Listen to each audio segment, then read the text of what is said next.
इंसानों और देवताओं में कौन महान है, इसकी बहस हजारों सालों से चली आ रही है। देवता ज्यादा शक्तिशाली होते हैं, लेकिन फिर भी उन्हें इंसानों की जरूरत पड़ती ही है। और ऐसा ही एक बार मिस्र में हुआ, जब एक अंधे देवता की आंखें एक इंसान ने लाकर दी, और जब देवता खत्म होने की कगार पर थे, तब एक इंसान ने ही उन्हें दिया जीवन दान। हेलो फ्रेंड्स, आज हम एक्सप्लेन करने वाले हैं गॉड्स ऑफ इजिप्ट। कहानी शुरू होती है बैक नाम के एक चोर से, जो अपनी प्रेमिका जाया के लिए कपड़े और जेवर चुरा कर लाता था। जाया एक धार्मिक लड़की थी, उसका देवताओं पर बहुत विश्वास था, लेकिन बैक नास्तिक था और साथ ही एक माहिर चोर भी था। वहीं उनसे कुछ दूर बने देवताओं के महल में आज जश्न की घड़ी थी, क्योंकि आज ओसाइरिस के बेटे हॉरस की ताजपोशी थी। दरअसल सूर्य देवता रा ने सृष्टि को बनाया और इंसानों की रचना की, और अपने दो बेटों ओसाइरिस और सेट को उन पर राज करने के लिए भेज दिया। रा ने ओसाइरिस को मिस्र का राजा बनाया, जबकि सेट को रेगिस्तान का राजा बनाया और भेज दिया आग उगलते रेगिस्तान में। हॉरस हवाओं का देवता था और हैथोर जो मोहब्बत की देवी थी, वो उसकी प्रेमिका होती है। लेकिन दरअसल हैथोर के पीछे कुछ बुरी आत्माएं पड़ी हुई थी, जिनसे उसके हाथ का ब्रेसलेट उसकी हिफाजत करता था, जो बना था 42 सितारों से। अब वक्त आ गया था ताजपोशी का, और सारे छोटे बड़े देवता इस समारोह में शामिल होते हैं, और इंसान भी अपने देवता को राजा बनते हुए देखने आए होते हैं। रस्मों रिवाज के बाद ओसाइरिस हॉरस को ताज पहनाने ही वाले थे कि तभी वहाँ उनका छोटा भाई सेट आ जाता है, जो कि रेगिस्तान का देवता था,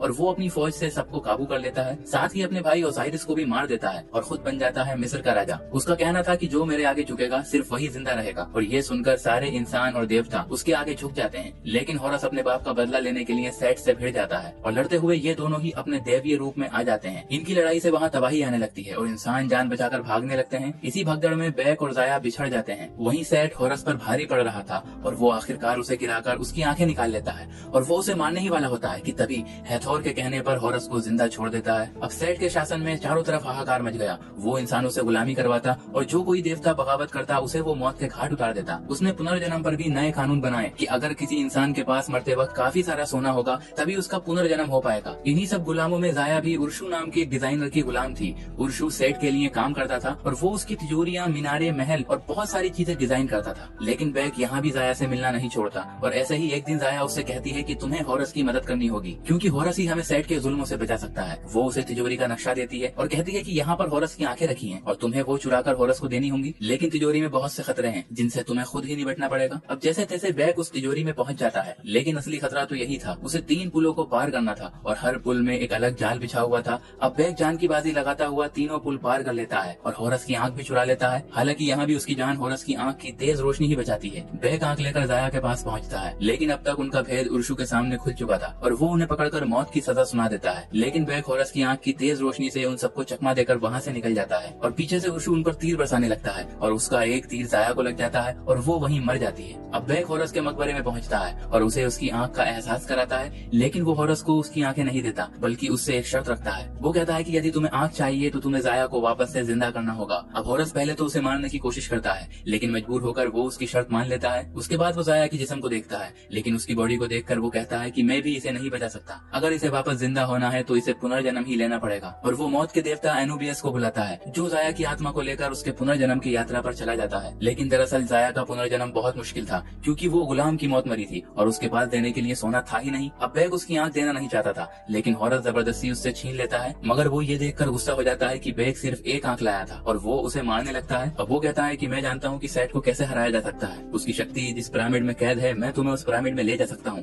क्योंकि मैंने उसका नक्शा देखा है। लेकिन बदले में तुम्हें जाया को वापस लाने का कोई रास्ता ढूंढना ही होगा। अब हॉरस उसे प्रॉमिस करता है कि वो राजा बनने के बाद जाया को वापस ले आएगा, और इसके बाद ये दोनों अपने सफर पर निकल जाते हैं। वहीं सेट को पता चलता है कि एक इंसान ने हॉरस की आंख चुरा ली है, और वो अपने सेवक के साथ हॉरस के मकबरे में पहुंच जाता है, जहां उसे जाया की बॉडी मिलती है, और वो ये देखकर सारा गेम समझ जाता है। अब दूसरी तरफ हॉरस बैक को लेकर एक पहाड़ की चोटी पर पहुंचता है, जहां से सूर्य देवता तक पहुंचने का रास्ता बना होता है। लेकिन दोनों आंखों के बिना हॉरस अपना रूप नहीं बदल सकता था, इसलिए वो अपने दादा रा से शक्तियां मांगता है और बैक को लेकर सूर्य की ओर उड़ान भर जाता है। उसके दादा यानी सूर्य देवता रा अपनी कश्ती पर सवार होते हैं, जहाँ उन्हें हर रात अंधेरे के दानव काल सुरसा से लड़ना पड़ता था, जो कि दुनिया को खाने की फिराक में था। अब हॉरस उनसे रेगिस्तान की आग को बुझाने के लिए पवित्र जल भरने की इजाजत लेकर जल भर लेता है। लेकिन रा कहते हैं कि तुम्हारा मकसद सिर्फ सेट को हराना नहीं होना चाहिए, तुम्हें वो करना चाहिए जिसके लिए तुम बने हो, जिसके लिए देवता होते हैं। उसके बाद ये दोनों वापस धरती पर उतर आते हैं। वहीं धरती पर सेट अपनी सेना लेकर बाकी देवताओं से जंग लड़ रहा होता है, जिनकी लीडर उसकी खुद की पत्नी थी, जिसके पर सबसे ज्यादा ताकतवर होते हैं।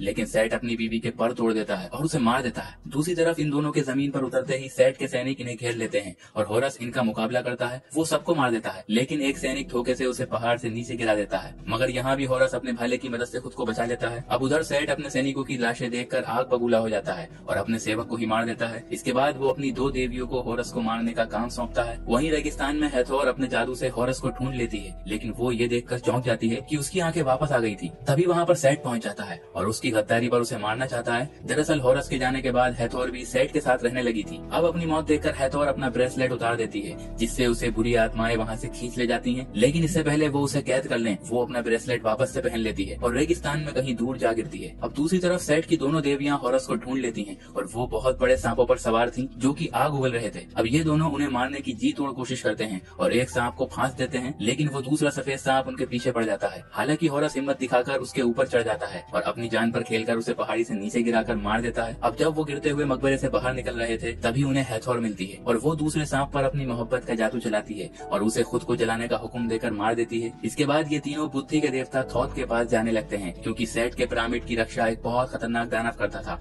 जो हर आने वाले से एक पहेली पूछता था और उसकी पहेली का जवाब देने की ताकत सिर्फ थोथ के पास थी। अब रास्ते में हैथोर को बेग की कहानी भी पता चल जाती है। अब ये लोग थोथ के महल पहुंचकर उससे रिक्वेस्ट करते हैं, लेकिन वो राजी नहीं होता। तभी बेग कहता है कि ठीक है, तुम मत जाओ, मैं खुद जाकर उसकी पहेली का जवाब दे दूंगा, लेकिन उससे कहूंगा कि बुद्धि के महान देवता थोथ तुम्हारी पहेली का जवाब देने से डरते हैं। और इस बात से थोथ की ईगो हर्ट हो जाती है और वो उनके साथ चलने को राजी हो जाता है। रास्ते में हैथोर होरस से कहती है कि तुम गलत कर रहे हो, तुम्हें बेग को सच बताना चाहिए कि तुम जाया को वापस नहीं ला सकते, बल्कि कोई भी नहीं ला सकता। लेकिन होरस कहता है कि सच बताने से वो मेरा साथ नहीं देगा। इसके बाद ये लोग आराम करने के लिए एक जगह रुकते हैं, जहाँ हैथोर बेग को बताती है कि जब मैं बहुत छोटी थी तब गलती से मेरी मोहब्बत का जादू शैतान आत्माओं पर चल गया और वो लोग मुझे खींच कर ले गए। तब होरस ने ये ब्रेसलेट मुझे दिया, जिसकी वजह से मैं उनसे बच पाई। वो कहती है कि जाया तभी बच सकती है जब उसे पता हो कि तुम उसे बचाने की कोशिश कर रहे हो, इससे उसका दिल जिंदा रहेगा और वो वापस से अपना जादू करती है और जाया को आवाज के जरिए बेग से बात कराती है। इसके बाद ये लोग सेट के पिरामिड तक पहुंच जाते हैं, जहां हर दरवाजे में मौत बंद थी, लेकिन बेग एक दरवाजे से होता हुआ अंदर पहुंच जाता है और अंदर रेत की सीढ़ियों पर से जान की बाजी लगाता हुआ उस जगह तक पहुंच जाता है जहां से ये तिलिस्म बंद किया जाता था। उसके बाद ये सब लोग दानव तक पहुंचते हैं। अब वो एक पहेली पूछता है और थोथ उसका जवाब दे देता है, लेकिन उसका जवाब गलत था और वो इन सबको मारने लगता है। अब थोथ बार बार कोशिश करता है, लेकिन वो उसका सही जवाब नहीं दे पा रहा था। अब थोथ चौथी बार में उसका सही जवाब दे देता है और आगे का रास्ता खुल जाता है। भट्टी पर पहुंचकर होरस पवित्र जल से रेगिस्तान की आग बुझाने ही वाला होता है, लेकिन तभी वो एक पिंजरे में कैद हो जाता है और सेट वहाँ पहुँच जाता है और वो थोथ का दिमाग भी निकाल लेता है। अब मौका पाकर बेग वो पानी आग में डालने वाला था कि तभी सेट उससे कहता है, क्या तुम सच जानना नहीं चाहोगे? दरअसल होरस ने तुमसे झूठ बोला कि वो जाया को वहाँ से वापस ला सकता है। जाया को वहाँ से वापस लाना किसी के बस में नहीं है और इसी बीच वो उससे पानी छीन कर फेंक देता है और पिरामिड को गिरता हुआ छोड़कर वहाँ से चला जाता है। हालांकि ये लोग किसी तरह से बच जाते हैं, लेकिन ये सब बिखर चुके थे। तब हैथोर एनबीएस को बुलाती है और वो बोलती है कि अगर जाया मेरा ब्रेसलेट दे पाए तो वो पुनर्जन्म को हासिल कर सकती है और मैं चाहती हूँ कि ये लड़का बेग खुद उसे ब्रेसलेट दे। होरस उसे ऐसा करने से मना करता है, लेकिन वो अपना ब्रेसलेट उतार कर दानवों की दुनिया में चली जाती है और बेग वो ब्रेसलेट लेकर एनबीएस के साथ मृत्यु लोक में चला जाता है, जहाँ सब लोग कुछ न कुछ तराजू में रख रहे थे पुनर्जन्म हासिल करने के लिए, लेकिन जिनके पास कुछ नहीं होता उनकी आत्माएं अंधेरे में टूट कर बिखर रही थी। जबकि वहाँ से दूर सेट के सेवक मरे हुए देवताओं के दिमाग, दिल, पर और आंखें सेट को लगा रहे थे,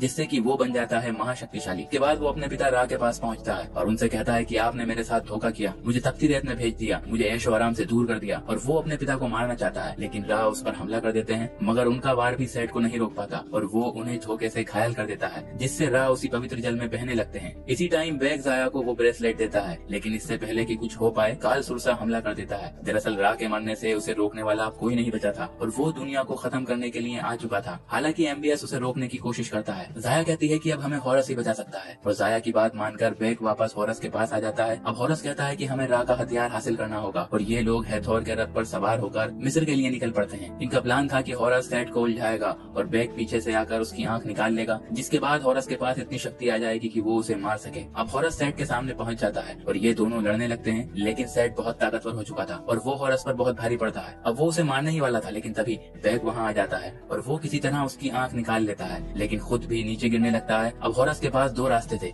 या तो वो अपनी आंख उठा सकता था या फिर बेग को बचा सकता था, लेकिन वो आखिरकार बेग को चुनता है। इसी वक्त सेट मीनार का सोना पिघला देता है, जिस वजह से ये दोनों ही नीचे गिरने लगते हैं, लेकिन तभी होरस की शक्तियाँ वापस आ जाती हैं और उसे एहसास होता है कि उसकी शक्तियाँ उसकी आंखों में नहीं बल्कि उसके देवीय फर्ज में थी और ऐसा करते ही उसकी शक्तियाँ वापस लौट आईं। अब वो घायल बेग को छोड़कर वापस सेट से लड़ने पहुंच जाता है और एक घमासान लड़ाई के बाद वो सेट को हराने में कामयाब हो जाता है और उसे मार देता है। उसके बाद वो रा का भाला ले जाकर उन्हें देता है, जिससे उनकी शक्तियाँ वापस आ जाती हैं और वो उठकर खड़े हो जाते हैं और काल सुरसा को मारकर भगा देते हैं। अब सब कुछ ठीक होने के बाद जब हॉरस बेग के पास पहुंचता है, तब एक बच्ची जिसने उसकी आंख उठा ली थी वो उसे वापस कर देती है और सारे लोग उसे देवता मान लेते हैं। लेकिन बेग उसकी आंखों के सामने ही दम तोड़ देता है और हॉरस उसकी बॉडी को भी जाया के साथ ही मकबरे में रख देता है। तभी वहाँ राह आते हैं। वो बोलते हैं कि मैं तुम्हारा कर्जदार हूँ, मांगो क्या मांगते हो। तब हॉरस कहता है कि मुझे अपने लिए कुछ नहीं चाहिए, बस इनकी जिंदगियाँ लौटा दीजिए, और राह वहाँ से चले जाते हैं। अब उनके जाते ही ये दोनों भी उठकर खड़े हो जाते हैं। उसके बाद सब इंसान और देवता मिलकर हॉरस को मिस्र का राजा बना देते हैं और हॉरस बेग को अपना सलाहकार बना लेता है। अब समारोह के बाद बेग उसे वो ब्रेसलेट देता है जो उसने संभाल कर रखा हुआ था और हॉरस ब्रेसलेट लेकर हैथोर को वापस लाने के लिए निकल पड़ता है और इस मोमेंट पर ये मूवी खत्म हो जाती है।